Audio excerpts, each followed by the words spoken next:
Hello guys, ఈరోజు day 3 of problem solving techniques. ఈరోజు ఒక లిస్ట్లో ఎన్ని ఈవెన్ నెంబర్స్ ఉన్నాయి, అలానే ఎన్ని ఆడ్ నెంబర్స్ ఉన్నాయి అనేది ఎలా కౌంట్ చేస్తామో చూద్దాం.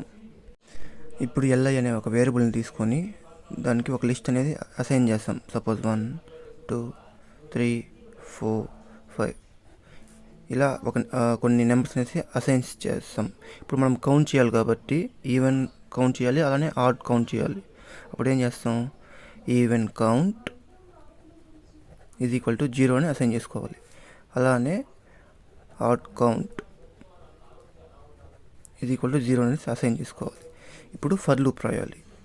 For I in L I. ఈ స్టేట్మెంట్ మీకు బిఫోర్ ఎగ్జాంపుల్లో చెప్పాను.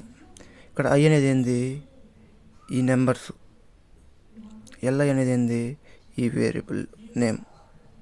అంటే ఈ వేరియబుల్ నేమ్లో ఈ ఐ అనే ఎలిమెంట్స్ని తీసుకుంటున్నాం, అంటే ఒక లూప్ లాగా చూస్తుంది. ఇప్పుడు ఏం చేస్తాం, ఫర్ తర్వాత ఇఫ్ స్టేట్మెంట్ రాస్తాం. If I divide by 2 is equals to 0.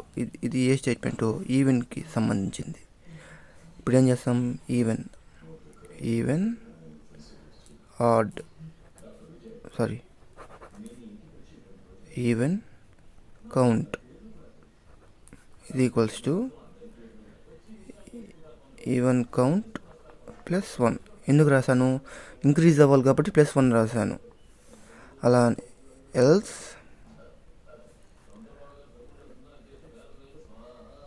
Add count ఇది ఈక్వల్స్ టు ఆడ్ కౌంట్ +1. ఎందుకంటే ఆడ్ నెంబర్ కూడా ఇంక్రీజ్ అవ్వాలి కాబట్టి +1 రాశాను. ఇప్పుడు ఏం చేస్తాము, ఇది లూప్ లోపల, లూప్ బయట రాయాలి. ప్రింట్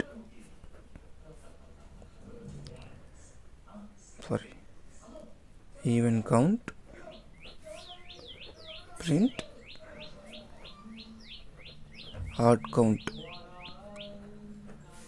అవుట్పుట్ వచ్చేసి ఏమొస్తుంది, ఈవెన్ కౌంట్ అంటే వస్తుంది 2 4 కాబట్టి 2 వస్తుంది.